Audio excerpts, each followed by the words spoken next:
नमस्कार दोस्तों, स्वागत है हमारे YouTube channel me and me में। दोस्तों, आज हम बात करेंगे मिनिस्ट्री ऑफ डिफेंस द्वारा लिए गए एक बहुत ही बड़े फैसले के बारे में।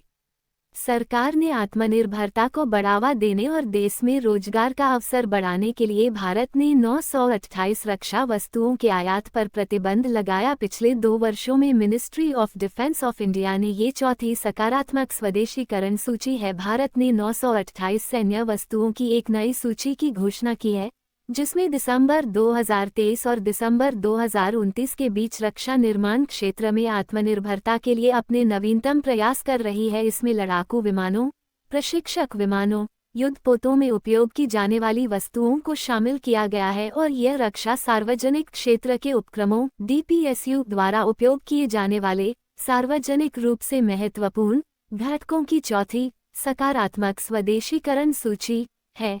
पिछली सूचियां रक्षा मंत्रालय द्वारा दिसंबर 2021, मार्च 2022 और अगस्त 2022 में प्रकाशित की गई थीं।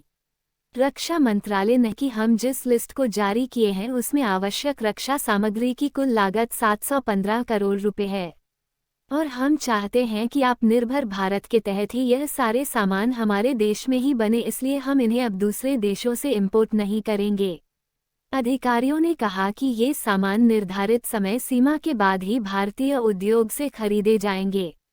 नवीनतम सूची में सुखोई 30 और जगुआर लड़ाकू विमानों के कई पुर्जों, हिंदुस्तान टर्बो ट्रेनर -40 HTT-40 विमानों, बोर्ड युद्धपोतों पर पत्रिका अग्निशमन प्रणाली और गैस टरबाइन जनरेटर के विभिन्न प्रकार के गोला बारूद के स्थानीय उत्पादन को बढ़ावा देने का प्रयास किया गया है।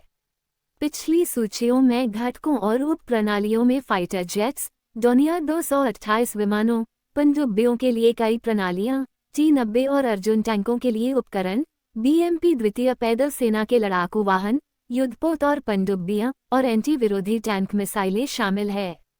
पिछली 3 सूचियों में लगभग 2500 वस्तुओं आत्मीय भारत के तहत अपने देश में ही बनाया जा रहा है और पिछले वर्ष 1238 वस्तुओं कोची भारत में बनाया जाएगा। इन 1238 वस्तुओं में से अब तक 310 वस्तुओं को आत्मनिर्भर भारत के तहत बनाया जा चुका है। DPSU मेक श्रेणी मेक इन इंडिया पहल की आधारशिला और सूक्ष्म, लघु और मध्यम उद्यमों MSME और निजी भारतीय उद्योग के तहत स्वदेशी बनाएंगे। इससे देश में नए बिजनेसमैन रक्षा क्षेत्र में अपनी इन्वेस्ट करेंगे, जिससे कि रोजगार भी उत्पन्न होगा और हमारे देश के अर्थव्यवस्था में भी सुविधा होगी और DPSU दूसरे देश से सामान नहीं मंगवाना पड़ेगा।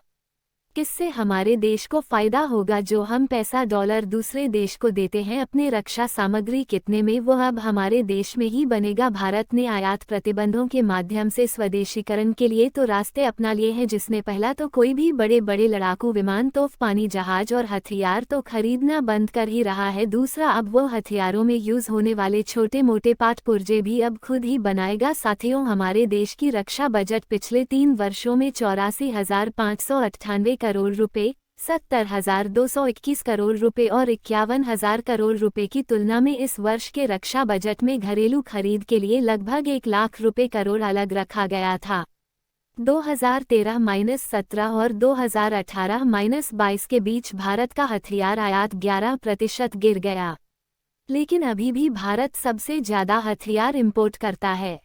आयात पर निर्भरता कम करने के साथ साथ भारत ने सैन्य हार्डवेयर के निर्यातक के रूप में अपनी स्थिति मजबूत करने पर अपना ध्यान केंद्रित किया है। भारत ने वित्तीय वर्ष 2022-23 में 15,920 करोड़ रुपए मूल्य के सैन्य हार्डवेयर का निर्यात किया, जो 2016-17 के बाद से अब तक का सबसे अधिक और 10 गुना उल्लेखनीय वृद्धि है। अप्रैल में प्रधानमंत्री नरेंद्र मोदी ने वृद्धि श्रेय मेक इन इंडिया को दिया। भारत वर्तमान में लगभग 85 देशों को सैन्य हार्डवेयर निर्यात कर रहा है। इसमें मिसाइल, अपतटीय गश्ती पोत, व्यक्तिगत सुरक्षा उपकरण, निगरानी प्रणाली और विभिन्न प्रकार के रडार शामिल हैं। हथियार और सिस्टम जो निर्यात क्षमता रखते हैं उनमें तेजस लाइट कॉम्बैट एयरक्राफ्ट, विभिन्न प्रकार के हेलीकॉप्टर, आर्टिलरी गन, अस्त्र परिदृश्य श्रेणी की हवा से हवा में मार करने वाली मिसाइल, आकाश सतह से हवा में मार करने वाली मिसाइल प्रणाली, टैंक, सोनार और रडार शामिल हैं। आने वाले वर्षों में हथियारों के शुद्ध निर्यातक के रूप में देश की स्थिति को बढ़ावा देने के लिए भारत के पास एक अच्छी रणनीति और कार्य योजना है। वीडियो देखने के लिए धन्यवाद साथियों। आत्मनिर्भर भारत से जुड़े खबरों को देखने और सुनने के लिए हमारे चैनल को सब्सक्राइब करें।